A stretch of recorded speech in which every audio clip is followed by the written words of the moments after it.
So you were having a really bad day the other day, and that's when I sent you the Starbucks card. Yes. But I was like on Google trying to find like funny, either like really funny, because like we send each other reels sometimes that are really funny. They are. Most of the time it's like me and my friend went for one drink and then they just like destroyed the town or something.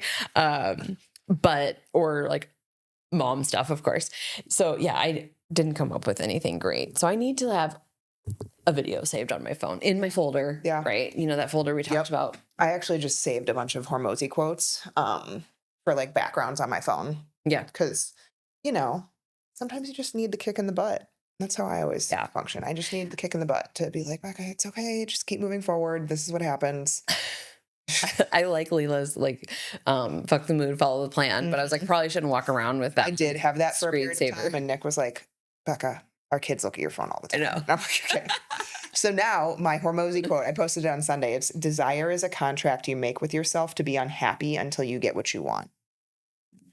And it's extreme. Like, I don't know if you should constantly be unhappy. Yeah. He's pretty extreme. He is extreme. I mean, he's a writer, which was cool because he's so good at words and like explaining things and evoking emotion with what he talks through.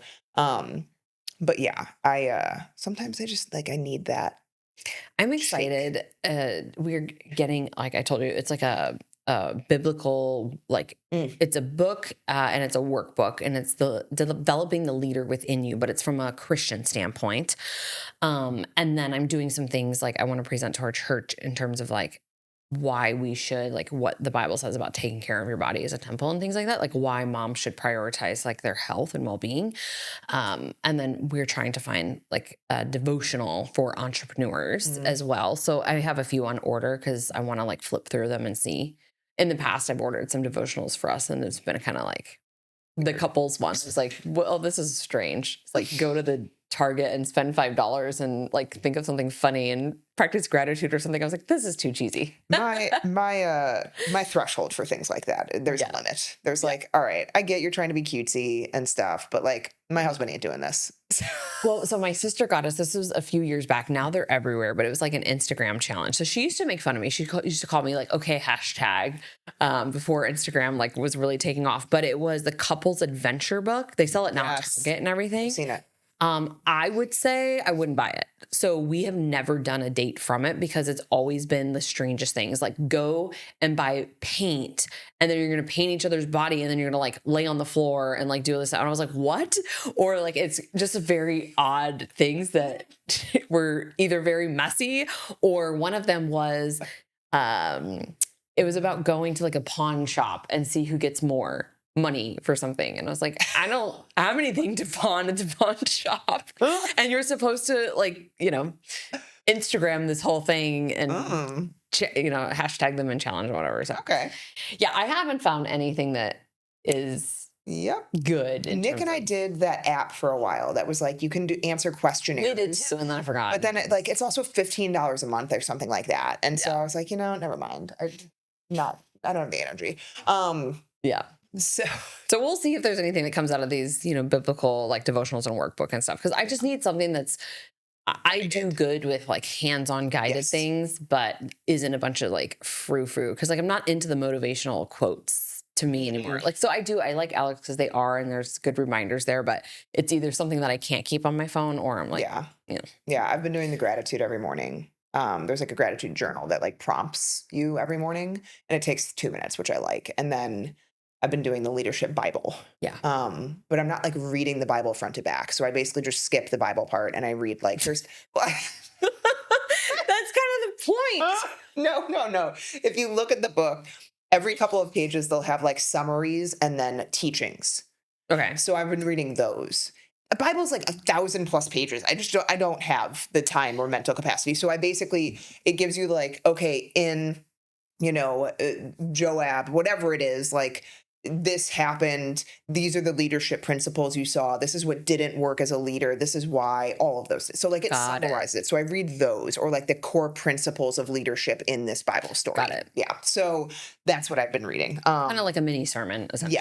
Yes. So I do that and I'll take notes and stuff. And then it teaches me about the stories of the Bible, which I forget all the time. Yeah. So I think I'm going to join a women's group. at our church because they offer childcare during the week. And like Marcus has jujitsu and stuff. So I'm like, I might as well go with Ethan and do it. It's like, I think 5:30 to 7 or 6:30 to 8. I don't remember, but I was like, I could do that. Yeah. It's like, I want to get involved in something, but with the kids, like the family thing has kind of been hard to figure out that whole, cause like literally right now we have something every night. We're getting there, but we're going to scale back a little bit cause hip hop, boys hip hop. I'm so excited. I just can't wait to see what happens. They wouldn't let us watch yesterday. They let us watch the first time. They wouldn't let us watch yesterday. So I said, well, probably because the recital that they do. So I was telling him about my friend a long time ago. I got to find the movie because what I wanted to do for my senior dance was like a mix of hip hop and like jazz. But I was telling him about my friend. He was really, really good at hip hop and like break dancer. I was like, you can get girls, you can dance with all the girls and stuff. And so anyway, that on top of jiu-jitsu, on top of soccer right now, it's a little bit much. And we want to go back to swimming. Carson told me that he has a girlfriend, Layla. Okay, first of all, her name's super cute, but he told me that he's like, yeah, Mom, I don't know though. Like I almost broke up with her because she just doesn't listen to me. And I was like, I just get used to it. And he goes, I almost broke up with her. That's so funny. And he goes, and she doesn't listen to Mrs. Iwanski either. I was like, so I want to know all the details. Like, how did you ask her out? Was it Valentine's Day? Day? Sits next to him in class. I can't. No girl will ever be good enough for my son. And my poor daughter's in for it with any guy that comes home with my husband. Like Nick is just, He has a soft spot for Taylor, even though she hates him. She doesn't hate him. I shouldn't say that. It's just, there is a strong preference for me. And when he tries to come kiss her goodnight, she like shoves his face out of the way. She's like, no, Dada, get out of here. Like this poor girl or this poor guy. So anyways, total transition. Yes. Onto the show.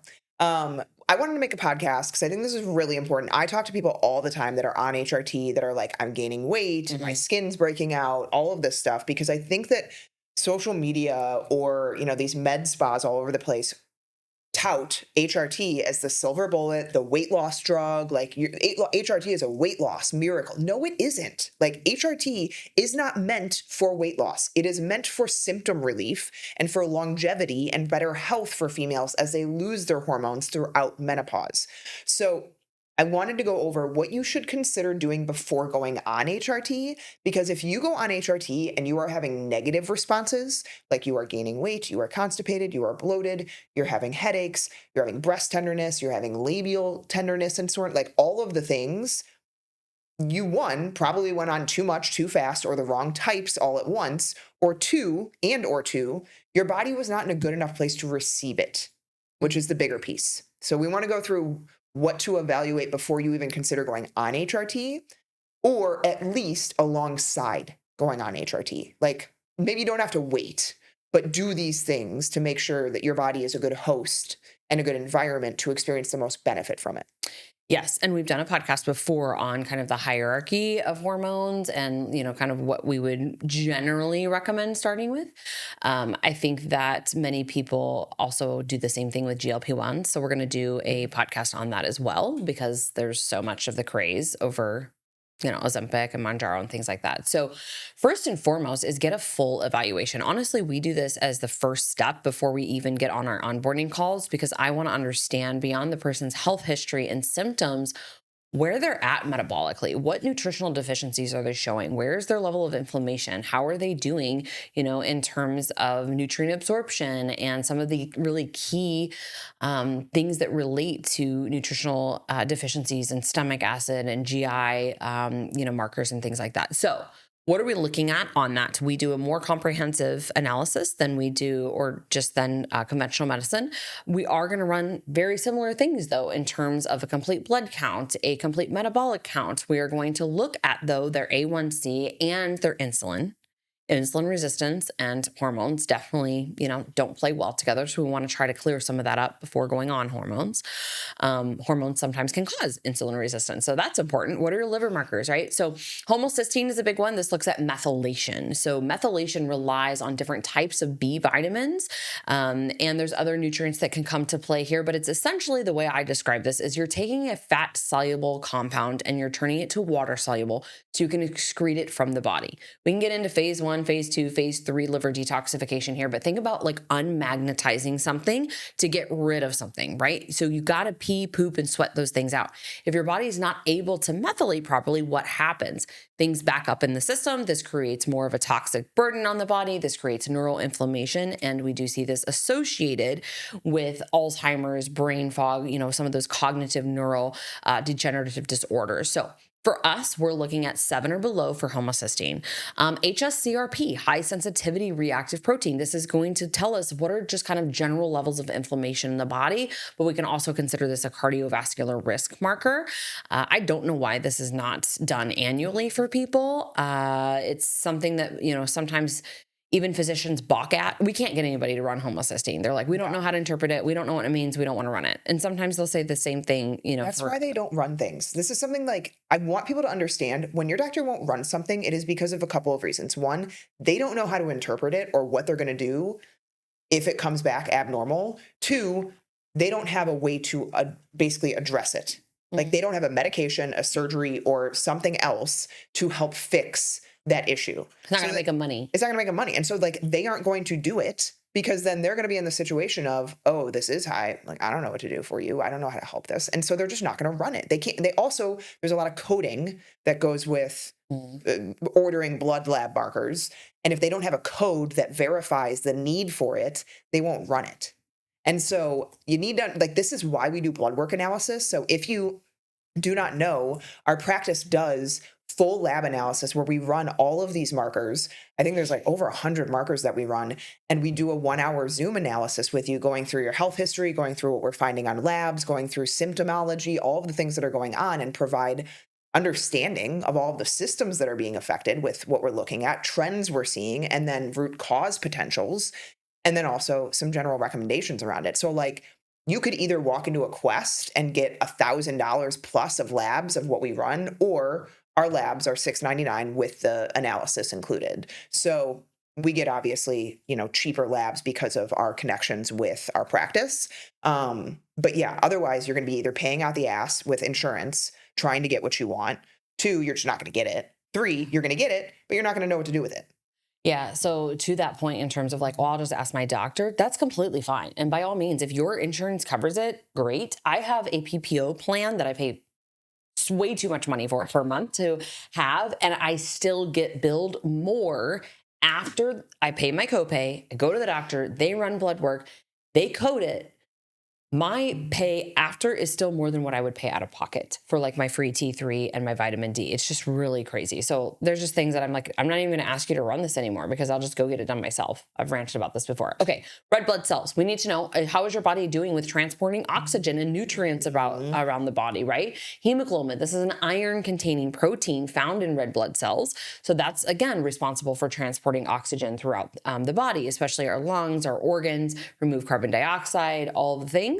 And then we also want to think about, I mentioned before your liver enzymes. I think that's really important when you're considering taking anything as a replacement.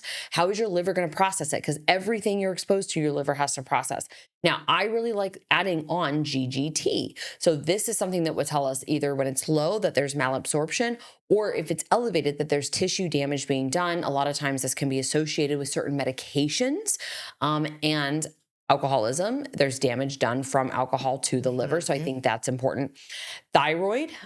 This is a yin to the yang. We're doing a whole podcast again on thyroid because so many people don't understand, number one, this is the canary in the cave. But number two, that if you have high estrogen, that's going to downregulate your thyroid function, vice versa. Yep. So this is going to impair how you utilize those hormones. And maybe we want to fix some of these things and correct these imbalances so that you can get the most out of your hormones. Otherwise, you're paying a lot of money for something that you're not utilizing well. The second thing, and I'll let Becca talk through this, is the Dutch test. This is something that I personally plan to do annually. As I go through phases of life, if I need to do it more, I will. But I like this because on top of hormones and showing the cascade how, they're functioning in the body and how we're utilizing them, I like to see the adrenal panel. That's honestly one of the biggest benefits, I think. And the cost difference is like $100 between the two. So I like the Dutch Complete because it gives me a complete picture of all of my sex hormones, and my adrenal hormones. And that's important. Yeah. So I love the Dutch test. I think that there's a couple things here. One, serum hormones and tissue level hormones are different. So you could look at serum levels of your hormones, like estradiol, for example, and it could look low or low normal, but you experience all of the signs of estrogen dominance. So you experience breast tenderness and moodiness, or I call them bitchiness. You experience bloating. You experience water retention in the midsection. All of these things typically are estrogen dominant symptoms, horrible periods, right? PMS. But your serum labs look normal or they look low. Well, you could be storing estrogen in your tissue. And so the Dutch test is a dried urinary test, which shows metabolization of estrogens and progesterone and testosterone out of the tissues. So it gives you a better insight that you aren't seeing on labs, on blood serum labs. Okay. So not only does it show you that, but it also shows you how you detoxify your hormones. So hormones are kind of like Plinko, I always say. So, the game where like you drop the ball at the top and then it bounces around and then it eventually gets to a spot in the bottom. It's kind of how hormones are, and how it decides on where it goes are dependent on some things like inflammation, liver detoxification ability, thyroid health, all of these adrenal function, right? All of these different things. And so you could be putting estrogen into a body that doesn't detoxify estrogen well. And so now we are increasing our chances of estrogen-based cancers. Now we are increasing our chances of estrogen-based issues, breast cancer, uterine cancer, right? And ovarian cancer. And so the problem here is if you don't know that by not looking at it, well, then yes, estrogen can be dangerous, but normally estrogen is very, very helpful. And so that's why I like doing a Dutch test. Like Liz was saying, it also shows you adrenal function. The problem with putting an HRT on a body that's super depleted is you're basically trying to rev an engine of a car that doesn't have gas in it. You're trying to full throttle things by throwing hormones in the mix, but our hormones are part of an endocrine system. Your endocrine system is like this big, complex spider web. You pull on one string of that spider web, it's going to adjust and affect every other hormone in the body. Same thing with GLP-1s. That's why I don't love just throwing a GLP-1 in, because you throw a GLP-1 in, well, guess what? Now you're going to adjust your estrogen, your progesterone, your testosterone, all of your other hormones, your thyroid hormone. So you cannot just isolate hormones. And when it comes to adrenal function, you need to make sure your adrenals are in a optimal or close to optimal place. If you're totally bottomed out on adrenal function, guess what? Throwing an HRT probably isn't going to help that much. You need to work on your stress management and your exercise and your intake of calories and your anti-inflammatory foods, like all of those pieces that affect your adrenal function, because you're just trying to band-aid a bullet wound if you're just throwing HRT on top of it. And it could ultimately make things worse. So I'm not saying again that you have to wait, but you need to address all of it. You cannot just think that HRT is going to be this magic that, fairy, godmother wand. You're all better. No. If it were that easy, it would be that easy and everyone would be doing it and it wouldn't have any issues. I cannot count how many issues we have come across of people coming in on high doses of testosterone, high doses of progesterone that just keep getting cranked and things keep getting worse. Yeah. It's really crazy to me because, again, one hand, you have the OBGYNs who are supposed to be these hormonal experts helping you. Like, that's literally their job. Like, who else do you go to? I mean, they are female reproductive organ systems, right? Or you go to a fertility clinic and they can't answer your questions. And it's like, I thought you guys were supposed to be the hormone experts, but really they don't understand, because as Becca said, they don't have a treatment plan for you. They have birth control. That's a big tool. Right now, if you go in and you can, actually stand up for yourself and say, no, I want an estradiol patch, or I want progesterone. I don't want, synthetic hormones, then you might get somewhere, but most of the time you're not going to. And that's very frustrating. On the other hand, you have all these med spas that are just willing to give you whatever. What do you want? How are you feeling? Oh, you have low libido? Let's dose you up on testosterone. Libido's still not good? Let's increase your testosterone, and then that can aromatize, turn into estrogen And it's not a good scenario. And so it's really important that you're working with somebody who is trained. We love Vital Medical. We also do partner and advise things, in terms of what we recommend, and we'll talk with the nurse practitioners about it. And thankfully, they partner with us because they don't know the whole client's case, right? They only know the picture in front of them, which is generally the lab work. But if we share the Dutch test, they can read that. They understand it from a functional perspective. And a lot of times that changes the route at which they want to administer or the level, right, that they're going to recommend. Because we have to make sure, too, that you are able to detoxify these things. So I mentioned liver markers, right? Outside of that, what do we need to do? We need to make sure that your drainage pathways are open up. You are pooping every single day. You're sweating throughout the week, right? How do we excrete toxins? We pee, we poop, we sweat, but also the solution to pollution is dilution. And so we need to make sure that you're adequately hydrated, right? You have all kinds of electrolytes in, especially if you are on certain, hormones or medications that impact your sodium balance. We are handling digestive dysfunction. So what do we know to be true? Everything you put in the body has to be absorbed, right? If we have cellular inflammation because there's underlying infections, your cells ain't opening the door. You're delivering the package. Nobody's opening the door. That is not helpful, right? That's not helpful to you at all. And you're paying hundreds of dollars for this hormone or peptide or whatever it might be. So everything starts in the gut. We have to focus on the immune system, calming down inflammation, again, priming your body to be able to receive these things. And I think that's the big piece that a lot of people miss. They also don't correct metabolic dysfunction prior to going on these things, like Becca mentioned, and then they become a watery mess. They're inflamed and they feel worse than they ever did before they went on it. Now we got to try to detoxify them off this stuff. Things get worse before they get better. So if you just prime the body like we do in our program, we prime the body before we do anything. Eradication, right? Adding, things in. We want to make sure that, we are at least doing our due diligence in this area so that we can look back and say, okay, like we didn't have a misstep here. Yeah. And detoxification is huge because if you're adding in more things that the body has to detoxify, you need to make sure that those pathways are just like primed for removing those excess things so that they don't back up and create bigger issues for you. So like Liz was saying, pooping daily, sweating, moving your body, doing all of the exercise, like you want, again, to have as healthy of a body metabolically before you put in HRT, because it will make things worse if you don't. You need to vet the people that you're going through. So if you are unsure how to do that, we want to give you some tips here. One, are they doing blood work up front or some type of testing? Because if they are just going off of your symptoms and putting in HRT based on your symptoms, huge problem with that. Like we need a baseline of where things are at. And like I said, yes, the Dutch test is amazing. Most people are not going to use the Dutch test, and that's okay. Get blood levels, look at your blood work before you go on the hormones. Liz mentioned earlier the red blood cells, hemoglobin, hematocrit, all of those markers I also want to look at because when they are higher, we're looking at a cardiovascular inflammatory issue. And so when, or it can be dehydration, which is again going to cause cardiovascular issues. But if that's the case, we want to be careful with testosterone, especially testosterone pellets, which so many people go on. And it's like this false hope of you feel amazing initially, because of course you're going to feel amazing when you get a huge dose of testosterone. Like you're going to be motivated through the roof. You're going to have a libido through the roof. You're going to feel really strong in the gym. You cannot stay there physiologically in a healthy place. You just can't. Like it will eventually crash and burn. We see it all the time, unfortunately. And so if you have high amounts of inflammation cardiovascularly, testosterone makes that worse.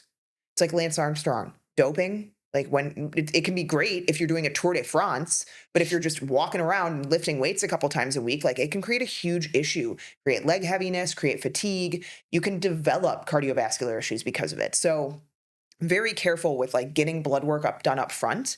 And then what all do they do in terms of what are they adding in and in what order? I do not agree with putting in tons of hormones at once. I don't. You don't know what's happening. You don't know what's what. If you create symptoms, you don't know where they're coming from. So I always say in the order of adding them, I think progesterone should go in first. And just physiologically for a female, like that's what you lose first. So I think progesterone should go in first, and then estradiol or testosterone, because testosterone can aromatize into estrogen in fat tissue and just in the body in general. And so if you're doing both of those, well, now you're getting double doses of estrogen, technically, not double. That's not mathematically correct, but you get what I'm saying. Like testosterone can convert into estrogen. And so in a body, and you put all three of those in at once, like I said, you got a spider web. Now you're pulling it from all these different directions. Like, you need to let the body adapt, and it will take time to adapt. You usually say, like, with testosterone, you might not see results from it until like 6 to 8 weeks down the line. Progesterone, you might have a little bit of wateriness. Estrogen, you might have a little bit of wateriness at first because, again, hormones are water retaining. They just are. And so when you put them in, your body might need to adapt to it a little bit, which is why low and slow, the lowest dose possible that you can do at first. And then you slowly increase, because guess what? That's a lot simpler and easier and less symptomatic than cranking the dose. And, oh, that was too much. Now we got to go backwards. What else does your body have to do? It has to detox all of those insane levels of hormones that you've now thrust into the body. Okay. So vet the people. They should be doing baseline labs, and they should be doing repeat labs every 3 to 4 months and looking at not only the levels of the hormones, but your symptoms and other markers on labs, not just your hormone markers, the blood sugar markers, the liver function markers, the cardiovascular inflammation markers, because again, hormones are not just hormones. They affect the rest of the body. So you got to vet the people, got to vet them. And if they don't want to answer those questions for you, like, bye-bye, I'll find someone else. Vital. That's why we love Vital. Yeah. And, I know some people want to have somebody in person and, maybe going there and doing in-body scans, kind of see body composition as well. I've heard that from people because, again, they're hoping that this is going to help them with muscle mass and all the things. But if you are just leaving there, like, I have a client that started with me, and she transitioned from another practice because she's like, every time that I went in, it was just another $500 of supplements without ever changing her diet, without ever focusing on hydration, calming down her stress, her training, any of the other multiple factors that we look at for our clients. And that's concerning to me, right? If somebody's just there to make $1 off of you, they're not really there concerned about your health. So that's important. So what do we do, I think, then when we're on these things, right? So outside of monitoring it, and, I think it's really important to keep like a symptom questionnaire. Like, if I were to go on it, I would journal, how am I feeling when I'm starting? And then how am I feeling? Like, what am I noticing in terms of changes? Because I have seen this actually create a lot of issues, gastrointestinally. So Becca mentioned a few, but you can absolutely experience more, bloating and nausea. Again, the liver is trying to process everything. We know that certain oral forms of estrogen can also slow the gastric emptying. And so that can lead to nausea if, again, we're not having, all of the stomach acid and bile and all the things that we need to break things down and absorb them that can, irritate it. And so we're not processing it as fast. Constipation or diarrhea. We see this a lot with progesterone, especially high doses. This will slow down gut motility. And that can, obviously lead to things backing up the system, bacteria feeding on things they shouldn't. So now you're gassy and you're bloated. We see microbiome shifts just in terms of bacterial balance as well. So estrogen, progesterone levels, this is also why outside of HRT, like for a cycling female, she gets GI distress at different times of her cycle because it's the yin to the yang with progesterone and estrogen. And when they're fluctuating here, that can alter our terrain and potentially, especially in the case of estrogen dominance, this can lead to small intestinal bacterial overgrowth or SIBO-like symptoms. Okay. Liver metabolizes all of this stuff. So we want to make sure that your bile is supported. We talk a lot about choline, especially in the menopause ranges, in terms of your years, how this can be very helpful to prevent fatty liver. It can also be very helpful when estrogen is low, and also for just cognition and brain fog. So I think that would be important to maybe keep in mind, or you're doing like a TUDCA or something. It doesn't have to be a direct bile support. There's other things that we can do, of course, different herbs and things, but I think for just like a general recommendation, I'd go choline or TUDCA. Mm-hmm.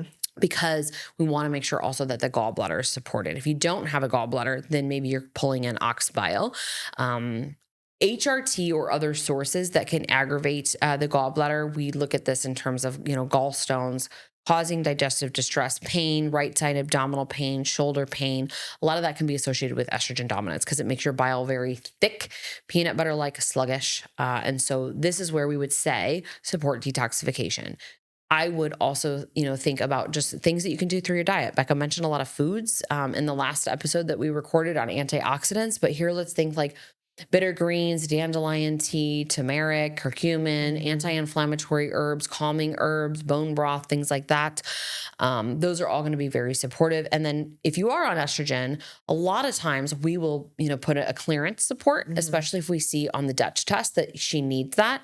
This could look at a variety of things. It could be SAMe. It could be something like a sulforaphane, sulforaclear. Brocomax is something that we commonly use. There's a variety of things based upon your picture. If we were to look at that on the Dutch test and your genetics, that is something that we will also take into consideration when you are going on any type of medication or hormone replacement therapy, GLP-1, what other things might we pair with this to make it more effective for you? A genetics report is very helpful for that. And we do that in our practice as well. Yep. So before you pull the trigger or alongside pulling the trigger, I highly recommend evaluating these things. We work with clients all the time on these things. And then we put in hormones. Addressing hormones are phase 3 of what we do with clients. It's usually like 4 months in because we're addressing them as a byproduct of addressing detoxification, gut balancing, all of the other pieces that we do. Order matters. Order of how you do this stuff matters. And like we said, there's a hierarchy. So just throwing sex hormones into a body, yes, you might need them. We're not saying that you don't need them. You have the symptoms, you have the night sweats, the hot flashes, the insomnia, the brain fog, whatever it might be. We need them, but do not make things worse. Be smart about how you do it because we need to be better informed consumers in this perimenopause world because they gaslighting people out there. They're just trying to make some money. That and all these supplements that they're selling, right, for perimenopause. I got to tell you guys, and I think Becca would probably agree with this. I think that, certain things like Chase Tree and, Dim and things like that have absolutely a place and a time that they can be very valuable. I like, a lot of times I'll use something like a Progon B or progesterone cream or something to kind of start out because it might be enough for you. Absolutely. And if it is, that's fantastic because we want minimal effective dose for as long as we possibly can, right? Like, why do I want to spend thousands of dollars if I don't necessarily need to? Because HRT does add up. But I think when we're, looking at longevity, it's order of importance. And so if you get to good levels where you feel good and your levels are balanced with some of these herbs and supplements, fantastic. But if you are really in the trenches of menopause, it's probably not enough. And that's where you're probably really going to look at this, what we call bioidentical hormone replacement therapy. The key word there is replacement. You're replacing what is lost that your body is no longer producing. And again, as Becca mentioned in the beginning, the stress, right? Adrenals, you got to be monitoring like all of that stuff because, there's a lot of people out there who are taking advantage. It's marketing at its finest for some of these products that are like, I see some of people that send it to me, it's like $69 a bottle or $89 a bottle or whatever. And it's there because it's going to reduce my hot flashes and improve my libido. And I'm like, oh my gosh, maybe. Also, there's products that we use, whether it's Metagenics or Life Extension, that are much cheaper. And I find that I have to rotate those things for some individuals because we don't want to get used to it, essentially. So I just think, the similar way that you would vet an HRT clinic that you're going to work with, you should also be vetting the supplements because not always is the most expensive going to be the best. There are a lot of people doing great things with marketing and advertising. We like third-party quality tested and verified products and things that, have science that have backed them and, they're not being sold just from the Amazon shop or the Instagram ad all the time. So just be cautious with that. That's all I'll say.